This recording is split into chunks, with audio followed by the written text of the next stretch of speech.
ദേവിയും ഭണ്ഡാസുരനുമായിട്ടുള്ള യുദ്ധത്തിൻ്റെ വർണ്ണനയാണ് നമ്മൾ ശ്രവിച്ചുകൊണ്ടിരുന്നത്. അതിൻ്റെ തുടർച്ചയാണ് നമ്മളിന്ന് കേൾക്കാൻ പോകുന്നത്. യുദ്ധത്തിൻ്റെ ഒരു ഘട്ടത്തിൽ ഭണ്ഡാസുരൻ ധാരാളം അസുരന്മാരെ സൃഷ്ടിച്ചു എന്ന് ദേവീ മഹാത്മ്യത്തിൻ്റെ സാരം ഇവിടെ പറയപ്പെടുന്നു. ദേവീ മഹാത്മ്യത്തിൻ്റെ സാരം ഈ ശ്ലോകത്തിൽ ഇങ്ങനെയാണ് പറയുന്നത്. മാതർമേ മധുകൈട്ടഭഗ്നി മഹിഷപ്രാണാപഹാരോദ്യമേ ഹേലാനിർമ്മിത ധൂമ്രലോചനവദേ ഹേ ചണ്ഡ മുണ്ടാർദിനി നിശേഷീകൃത രക്തബീജധനുദേ നിത്യേ നിശുംഭാപഹേ ശുംഭധ്വംസിനി സംഹരാശുദുരിതം ദുർഗേ നമസ്തേംബികേ. ദുർഗാ മഹാലക്ഷ്മിയാണ് ഈ അസുരന്മാരെയൊക്കെ വധം ചെയ്തു എന്നൊരു വലിയ ലിസ്റ്റാണ് പറയുന്നത്.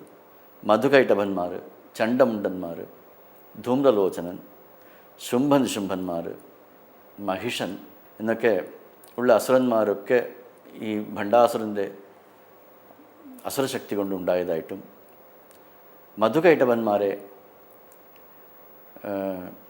ശ്രീമൻ നാരായണൻ തൻ്റെ തുടയിൽ വെച്ച് ഹനിച്ചതായിട്ടും മഹാവിഷ്ണുവിൻ്റെ യോഗനിദ്ര ശക്തിയായിട്ട് ദേവി ഉണ്ടായിരുന്നു. ദേവിയുടെ അനുഗ്രഹം കൊണ്ട് ആ യോഗനിദ്രയിൽ നിന്ന് മഹാവിഷ്ണു എണ്ണീട്ടു. എന്നിട്ട് പ്രളയജലത്തിൽ തൻ്റെ തൊട വലുതാക്കി അതിൽ മധുകൈട്ടഭന്മാരെ ഹനിച്ചു. അതുകൊണ്ട് രണ്ടുപേർക്കും മഹാവിഷ്ണുവിന് മധുകൈട്ടഭാരെ എന്നും ദേവിക്ക് മധുകൈട്ടഭഗ്നി എന്നും പേരുണ്ട്. ചണ്ഡമുണ്ടന്മാർ, ശുംഭനിശുംഭന്മാർ, ധൂമ്രലോചനൻ, അതുപോലെ ശുംഭനിശുംഭന്മാർ ഇവരൊക്കെ ദുർഗാലക്ഷ്മിയായിട്ട് ദേവി ഹനിച്ചു.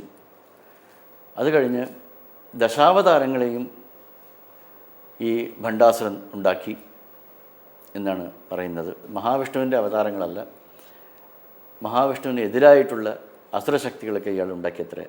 വേദങ്ങളൊക്കെ അപഹരിക്കുന്ന സോമുഖൻ എന്ന് പറയുന്ന അസുരനെ ഭണ്ഡാസുരൻ ഉണ്ടാക്കി.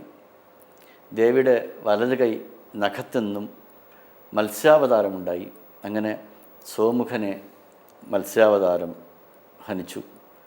സമുദ്രാസ്ത്രം കൊണ്ട് ഭണ്ഡാസുരൻ ശക്തിസേനകളെ മുഴുവൻ മുക്കാൻ ശ്രമിച്ചു.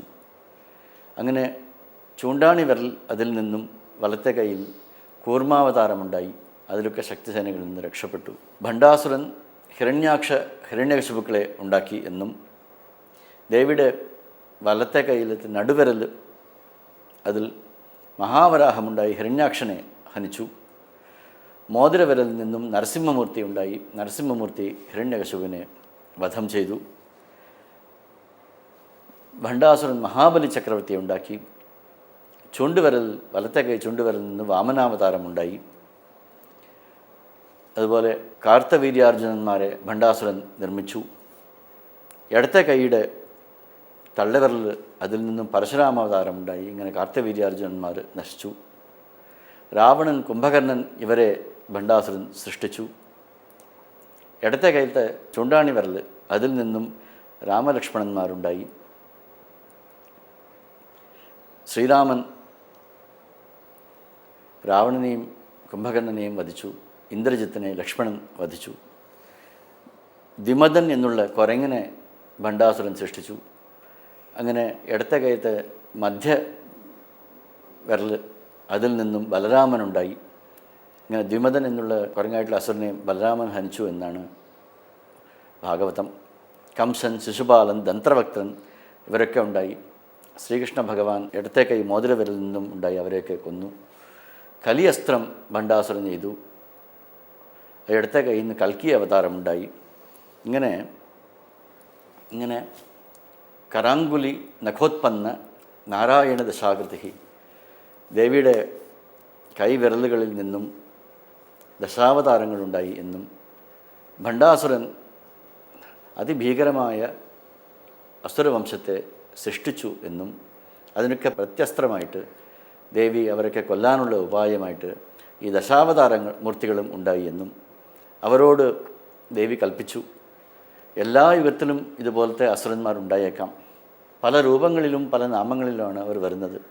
അതിനൊക്കെ പറ്റിയ മറുമരുന്നായിട്ട് അതിനൊക്കെ പറ്റിയ രൂപത്തിൽ നിങ്ങൾ അവതരിക്കണം എന്നിട്ട് അവരെ വധം ചെയ്യണം, അങ്ങനെ ധർമ്മ സംസ്ഥാപനം ചെയ്യണം, സാധുക്കളായ ജനങ്ങൾക്ക്, ഭക്തജനങ്ങൾക്ക് ഒരിക്കലും ബുദ്ധിമുട്ടുണ്ടാകരുത്, ഇങ്ങനെ എല്ലാ യുഗങ്ങളിലും നിങ്ങളുടെ അവതാരം ഉണ്ടാകണം എന്ന് ദേവി അവരോട് കൽപ്പിക്കുകയും അവരെ അനുഗ്രഹിക്കുകയും ചെയ്തു എന്ന് കരാങ്കുലി നഖോത്പന്ന നാരായണ ദശാകൃതി എന്നുള്ള മന്ത്രം ഭണ്ഡാസുര വധം എന്നുള്ള ആ ഭാഗത്തെ വർണ്ണിക്കുന്നു. ശ്രീ ലളിതാ സഹസ്രനാമത്തിൽ ഭണ്ഡാസുര വധം സംബന്ധിച്ചിട്ടുള്ള വിഷയങ്ങളാണ് നമ്മൾ കേട്ടുകൊണ്ടിരിക്കുന്നത്. ഇനി വരുന്ന ദിവസങ്ങളിൽ കൂടുതൽ വിവരങ്ങൾ കേൾക്കാം.